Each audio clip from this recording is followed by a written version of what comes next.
What's happening YouTube? Welcome back to a brand new video and welcome to another episode of the Road to RS series. Now if you don't know what the Road to RS series is, welcome. The Road to RS series is a series that I'm running where I'm going to buy, sell, swap, modify, fix, repair, do whatever I need to do with cars to buy a Focus RS. And this is kind of the current car we've got in stock, I suppose. This is a Mini One 2013. And we've already started doing some jobs to the minute. In the previous video I fixed the EVL fault, so the car should now fire up. Absolutely on the button. And in today's video we're going to be getting this car fully serviced. As you can see, it's like an ice cube, so we're going to let it warm up here and then we'll move it onto the drive. So we've got the Mini here. I think it's been running for long enough. It's been running a good 10-15 minutes, so we're going to switch it off and get it serviced. Just switched over to the GoPro, so first thing we need to do, bonnet up.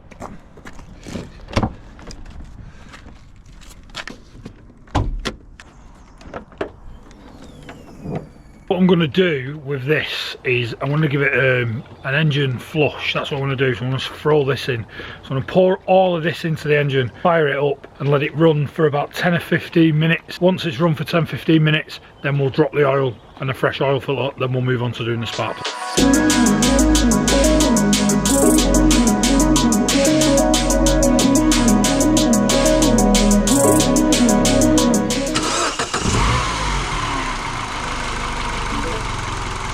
So that stuff's in, we're going to let it run for 10-15 minutes and then we'll drop the oil out of it. The car's been running about 10 or 15 minutes, which is how long it's meant to run for. So we're going to switch it off, jack it up, get underneath, get this oil out, get a new oil filler in. Then that'll give the car kind of a new lease of life. It'll clean all the solenoids, all the VVT solenoids. They're kind of prone on these cars for failing in these engines.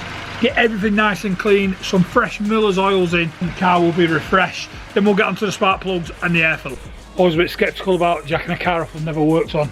Luckily for me, these are a bit like BMWs where they've got the jacking block on the side and then I put the jack stand just on the subframe underneath for a bit of extra security. So it looks like the sump plug is an Allen bolt, an 8mm. Bit of movement there. Oh yeah, not tight at all, exactly how it's meant to be. Any second. It's really smooth, that sump plug. There we go, look at that. Yeah, filthy. Absolutely filthy. Not to be surprised, obviously we've used that cleaner, that engine flush, so it will make it filthy as well. That oil is absolutely minging. So that drains out underneath. What I'm going to do is just crack off the oil cap and the oil filter, just crack them off. That just will allow all the oil to drain out of the car. Oh, fuck. While the oil's draining, we're going to crack on with some spark plugs.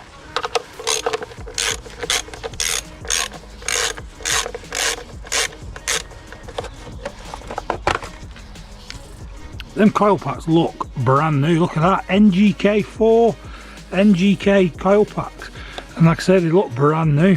So if they're relatively new, NGK, I would imagine the spark plugs are actually not that old. So we pull that out. There's one. Let's get this first one spark plug out then.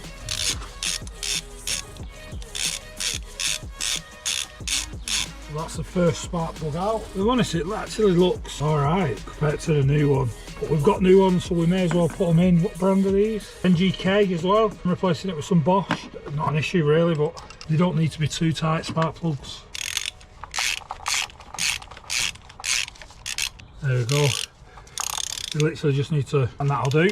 First one back in.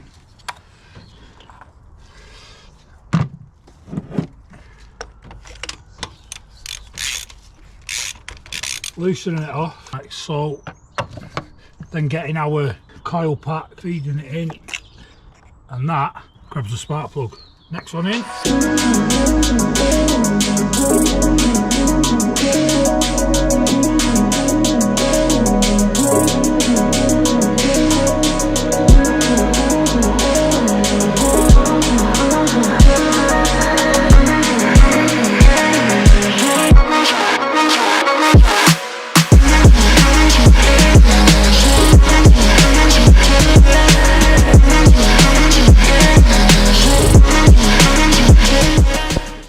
Now, spark plugs are done, air filter's done. I'm going to get this oil filter off, which we've already cracked off, get that off, get that changed, new one in, sump plug back in, oil, and we're done. Hold on, it's pretty filthy that to be fair. Nice new one, Febby Wilstein.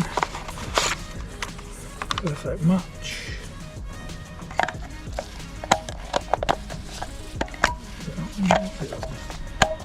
I think it matters, does it? Got some new rubbers, yeah.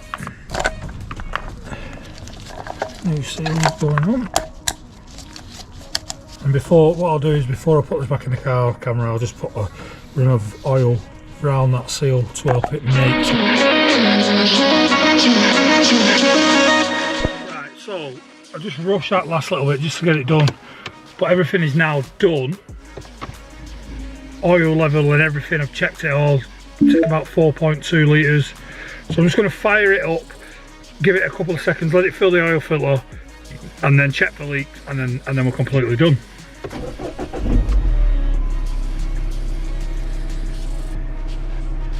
Sounds sweet. Sounds quieter than before, to be fair.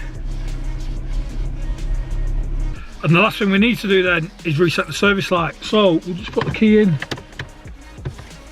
ignition on, fire up the diagnostic tool. We come in, service, maintenance and pre-oil reset. Oh, there it was. Mini, accept, select the car, read the VIN, and that's all. That should be all done when we put this in.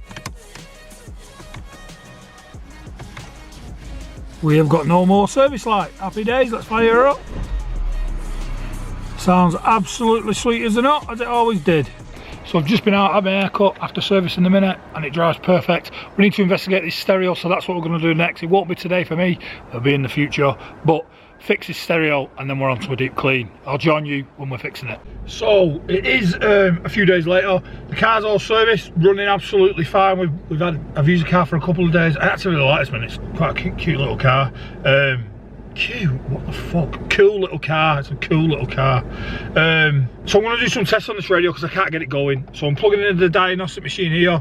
We're going to see if we can get any comms of it. I suspect that it's dead and we need a new one, and I'll be honest, I've been looking at them. I need to get the same part number, otherwise I'll have to get it coded, so I want to avoid that. So I'm going to try and get this part number off it if I need a new one. And if I'm honest, it's going to take a chunk out of the profit, but what can I do? Like, what can I do? It is what it is. I can't sell it with a broken radio. So when I get to the point where I'm going to get to on this, we'll do some tests. Right, I've done a little bit of messing, so I'm not getting any error codes on my hotel, right? And I'm getting like good signal. It says the gateway's working, but the stereo will not power on. So there's a fault somewhere, and I suspect the stereo's failed. Apparently it's common. There's a lot of common faults on these R56 minis, EVL being one of them, for example. But that said, I think what I'm going to do then is we'll pull the stereo out. We'll get the stereo out of the car, and I'll get the part number, and we'll go from there. We'll kind of get ourselves the same part number, so we shouldn't have any coding issues, etc. It's a bit rubbish. There's not a lot I can do, but it is what it is. I think it will take a bit of a chunk out of the budget, but like, what can I do? I can't sell a stereo without I can't sell a car without a working stereo. I'm just gonna have to commit. I'm literally just gonna have to commit. So I think what we'll do is we'll strip the dash down, get the part number. Once I've got the stereo out, I'll end this video here, and in the next video you'll see me reinstall the stereo and deep clean the car. So let's get this.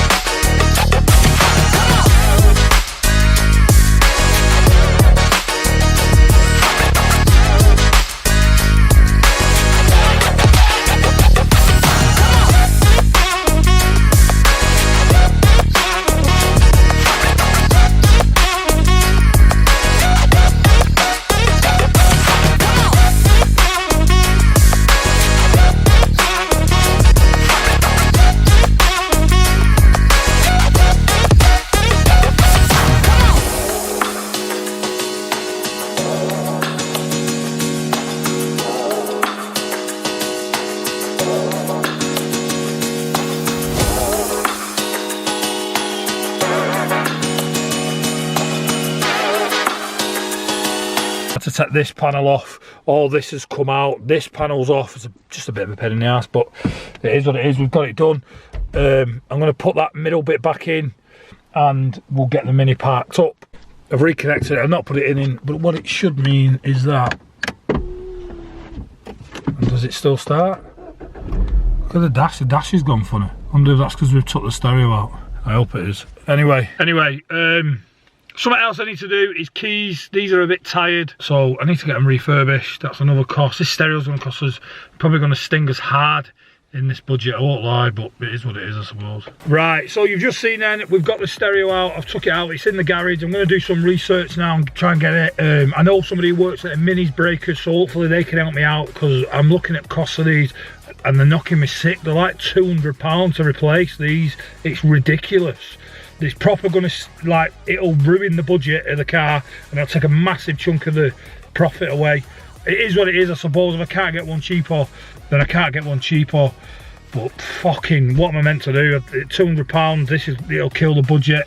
But what can I do? If I need to buy one, I need to buy one. So I hope you enjoyed this video. Bit of servicing, getting the Mini on the road.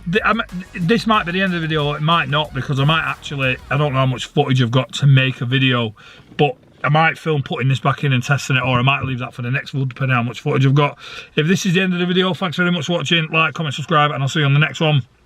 I'm going to shift the Mini and park it up back round the corner where it's been living, and kind of go from there. Hopefully, like I say, it's probably going to kill the budget, but I've got no choice. I can't sell the car with no stereo. I've literally got no choice. And I suppose that's why these breakers are cashing in, because they know we haven't got any choice. Yeah, it is what it is. Bit of a downer, but we'll get it sorted, we'll get it fixed. There's a solution to every problem, as they say. So there is a solution to every problem. Spend a bit of money, make the car right, I'll get more profit out at the end of it. If I sell it with no stereo, I'll sell it with issues, I'll take less money for it. So I may as well invest and buy the stereo and X, Y, and Z, blah, blah, blah, blah, blah. You know what I'm trying to say. I'm talking absolute gibberish. Thanks for watching. See you in the next one. Like, comment, subscribe. Thank you very much.